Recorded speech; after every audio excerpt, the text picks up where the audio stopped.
Jadi di sini yang disebut populasi itu kelompok ya, kumpulan sejumlah elemen. Nah, ini bisa saja bentuk orang atau benda ya.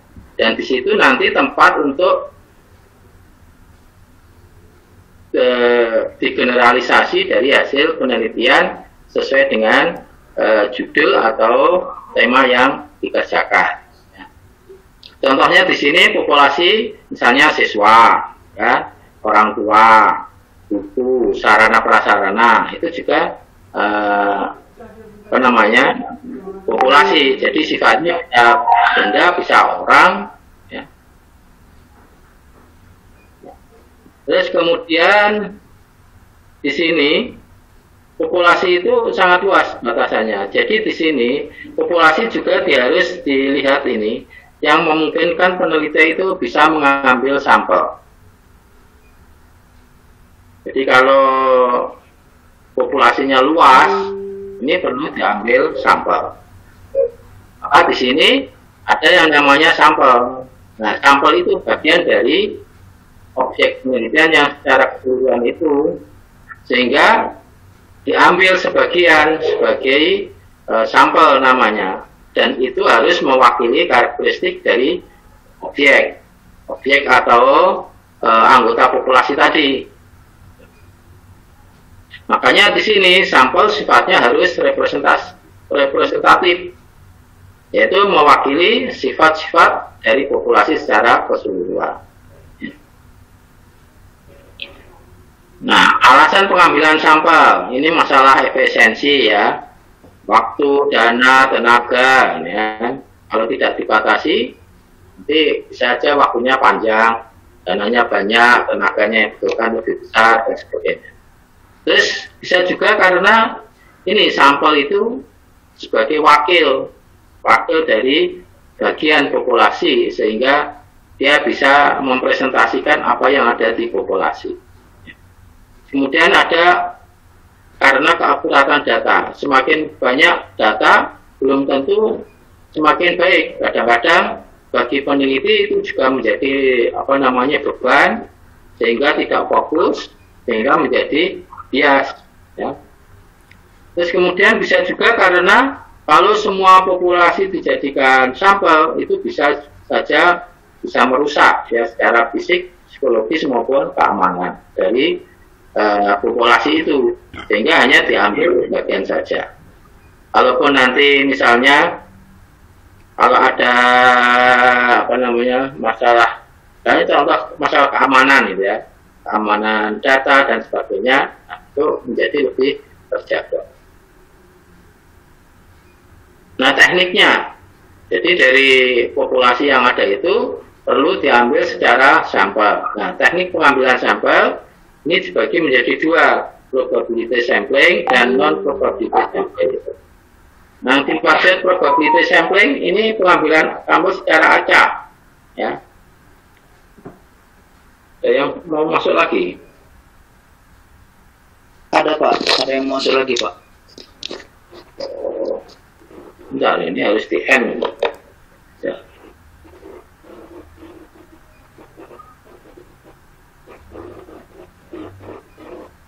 Nggak masuk, bentar.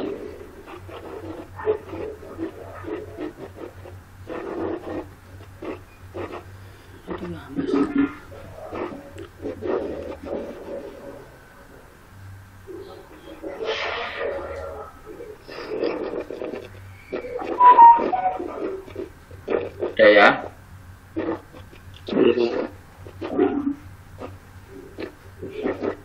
Nah, di sini kalau probability sampling itu sampel secara random, acak. Ya, jadi terdiri dari ada 5 jenis ini.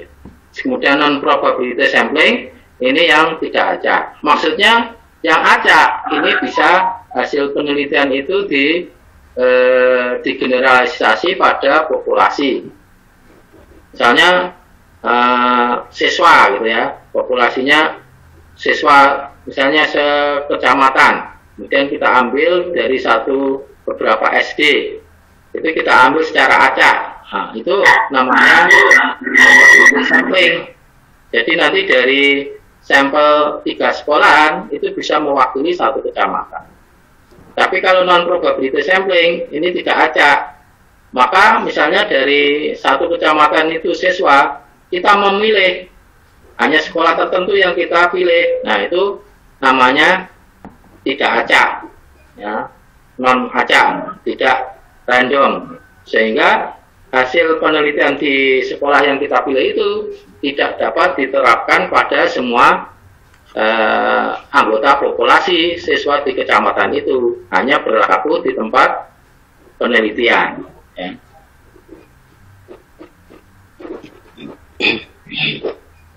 Nah, ini contoh apa yang disebut dengan sampel random sampling, yaitu pengambilan sampel secara sederhana. Maksudnya memilih jumlah sampelnya itu, memilih sampelnya itu secara sederhana, misalnya hanya dengan undian, gitu ya, lotre undian. Misalnya jumlah populasinya, misalnya katakan 200, kita masukkan buat kayak undian arisan itu, kita kocok, nah terus kemudian kita ambil sejumlah sesuai dengan jumlah sampel.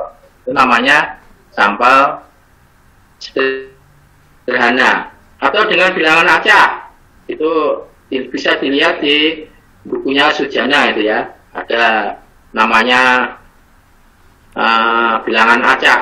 Nah, di situ ada sampai memuat sampai 100.000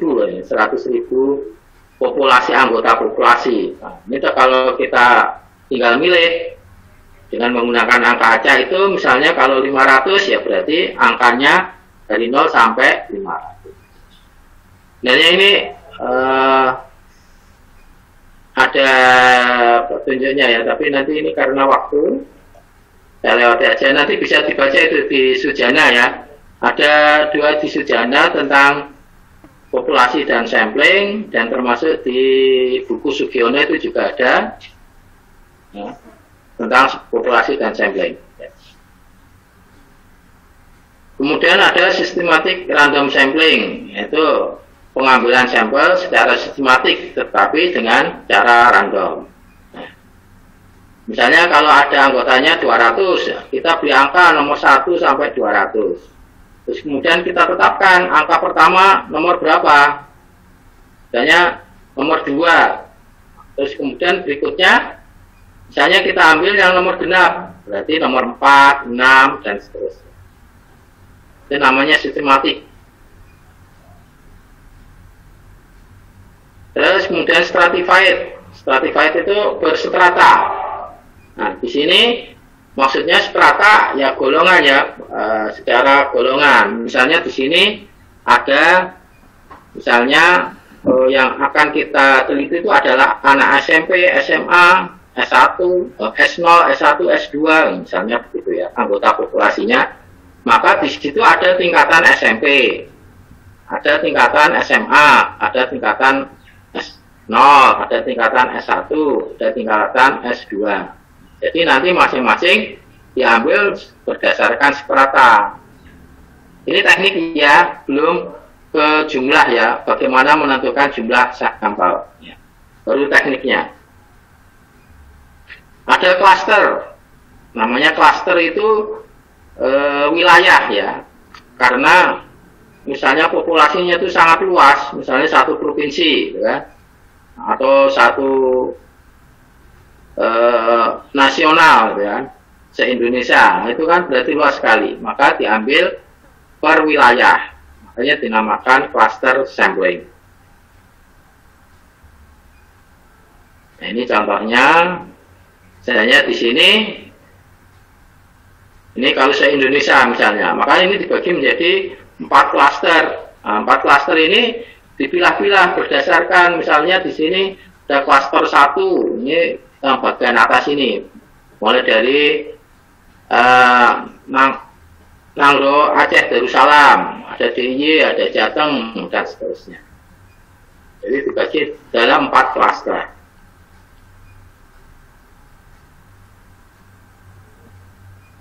Misalnya daerah, berdasarkan daerah, ada kota Surabaya, Lamongan, Pasuruan misalnya yang terjadi.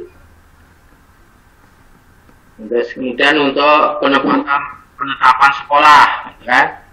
ada berdasarkan kabupatennya. Ini misalnya yang negeri berapa, yang swasta berapa untuk tingkat SD, ya. Seterusnya. Ini berdasarkan klaster wilayah. Kemudian multi-stage sampling. Nah, ini hampir sama dengan yang klaster tadi.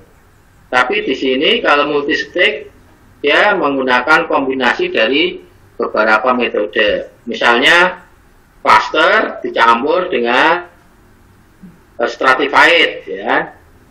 Setelah dari wilayah kemudian dikelompokkan dalam stratanya tadi, golongan tadi, misalnya tingkat SD, SMP, SMA, S0, S1, S2 dan seterusnya.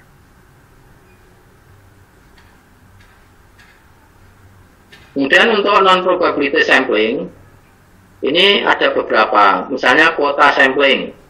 Kuota sampling itu didasarkan pada jumlah tertentu kuota. Misalnya jumlah kuotanya 20, maka kalau sudah mendapatkan jumlah 20, maka pengambilan sampel dihentikan. Kemudian accidental sampling. Ini penetapan sampel secara spontan, tanpa pertimbangan tertentu. Misalnya ketika ketemu jalan, ketemu di toko, atau ketemu di satu tempat, itu accidental sampling. Biasanya penelitian-penelitian yang bersifat kualitatif banyak menggunakan accidental sampling. Kemudian purposive sampling. Ini didasarkan pertimbangan tertentu. Misalnya kita hanya memilih sampel laki-laki saja, atau perempuan saja, atau anak usia atau kelas, misalnya kelas 6 saja. Itu berarti purposive, bertujuan, hanya yang sesuai dengan tujuan apa yang akan kita teliti. Kalau purposive sampling ini bisa juga digunakan misalnya untuk yang misalnya eksperimen, itu juga masih bisa pakai purposive sampling. Misalnya kalau di kelas, di sekolahan, kita hanya mengambil sampel kelas 6 saja, itu berarti purposive. Kemudian berikutnya ada snowball. Snowball itu bola salju, ya. Snowball sampling itu bola salju. Nah, kita tahu kalau bola salju menggelinding, itu kan makin jauh menggelindingnya kan semakin besar. Ya, sama dengan yang untuk sampling. Pertama kita hanya mengambil misalnya hanya 5 orang. Nah, terus seiring dengan perkembangan penelitian, kadang-kadang kita ingin, biasanya ini kualitatif, ya, bisa ingin mendapatkan data yang lebih banyak lagi, sehingga kita perlu nambah sampel lagi dan seterusnya, sampai tercapai apa yang namanya titik jenuh dalam pengambilan data. Itu namanya snowball sampling. Nah, kalau tadi tekniknya, sekarang bagaimana kita menentukan jumlahnya, menentukan jumlah sampel, ya. Nah, untuk menentukan jumlah sampel ada 3 cara. Ada pendekatan Isaac dan Michael, Morgan, yang sering dikenal dengan istilahnya tabel Morgan. Nah, tabel Morgan kita ini, ya, ini contohnya sudah saya masukkan. Ini tabel Morgan berdasarkan penentuan sampel berdasarkan tabel Morgan. Misalnya di sini n itu menunjukkan jumlah populasi, ya. Ini pun juga n juga. Nah, ini n dari 10 sampai tak terhingga. Terus kemudian di sini S itu S sampelnya. Terus kemudian 1% ini berarti taraf kesalahannya 1%. 5% berarti taraf kesalahan 5%. Dan kalau 10% taraf kesalahan 10%. Jadi kalau ini kita lihat, dari kalau semakin jumlah populasinya sedikit, ini jumlah sampelnya hampir sama dengan jumlah populasi. Katakan di sini misalnya sampelnya 60 ini, ya. Nah, ini kita kesalahan 1% 55, ini 51, ini 49. Jadi kalau tingkat kesalahannya semakin besar, itu jumlah sampelnya semakin sedikit. Ya. Dannya di sini jumlah sampel populasinya 250 dari 400, maka sampelnya untuk taraf kesalahan 1% 250 dan seterusnya. Kemudian yang kedua dengan pendekatan nomogram Harry King, ya, yang ini. Jadi pendekatan nomogram Harry King ini sudah ada lembaran seperti alat ukur. Nah, ini yang bisa kita gunakan untuk menentukan jumlah sampel. Nah, ini dilihat, misalnya di sini ini menunjukkan jumlah populasi, ukuran populasinya berapa. Ini hanya sampai 2000, dari 30 sampai 2000. Terus kemudian ini tingkat kesalahan dari 0,3 sampai 10%. Ya. Terus kemudian yang di sini ini menunjukkan prosentase dari yang didapatkan, misalnya sampelnya 400. Contoh ya, contoh. Nah, ini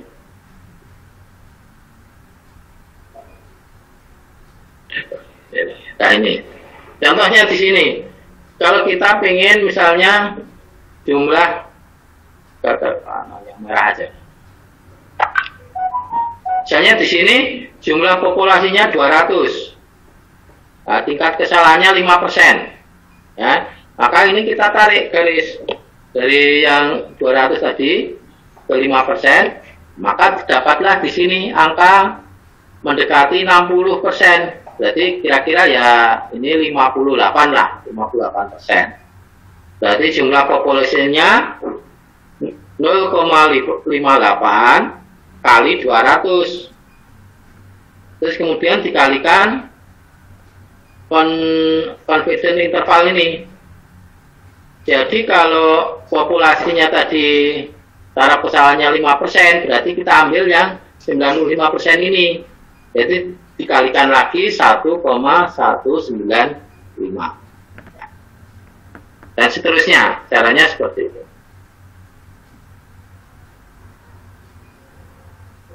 Kemudian yang ketiga berdasarkan Rusu, ya. Ini pendapat Rusu. Jadi di sini sampel yang layak dalam penelitian itu adalah antara 30 sampai 500. Terus kemudian kalau dia berdasarkan kategori, misalnya ada dua jenis ya yang kita ambilkan, misalnya laki-laki dan perempuan, maka di sini minimal masing-masing kategori adalah 30. Kemudian kalau digunakan untuk analisis multivariat, ya, ada korelasi ganda, regresi ganda, ANAVA, sebagainya. Maka jumlah minimal sampel adalah 10 kali jumlah variabel. Kalau variabelnya ada 3, misalnya kalau di sini misalnya ada 4, berarti jumlah minimal populasi adalah 40. Terus kemudian untuk eksperimen sederhana dengan kelompok kontrol dan kelompok eksperimen, maka jumlah masing-masing kelompok adalah 10 sampai 20 minimalnya.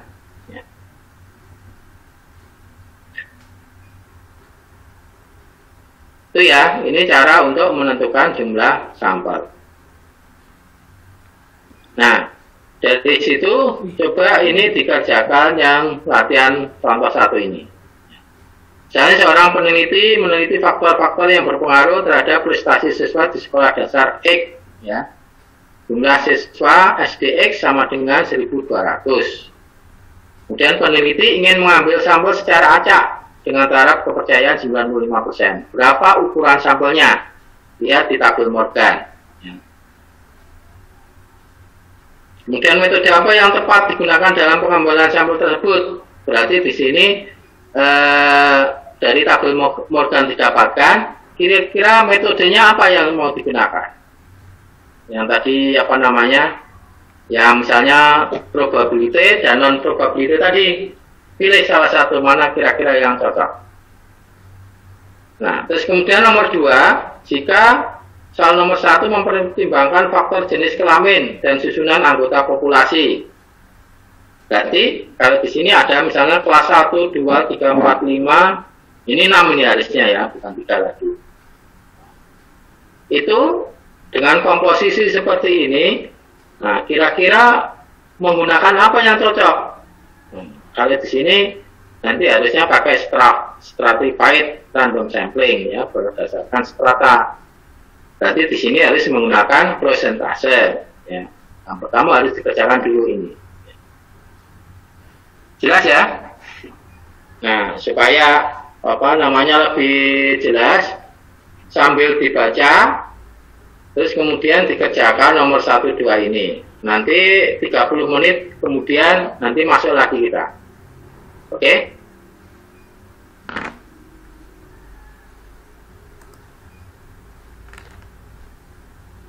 Ya. Atau ada yang mau tanya dulu? Silakan, kalau ada mau tanya sebelum ditutup dulu. Saya kurang mengerti yang di kurva, Pak. Kurva? Mana ada kurva? Ya.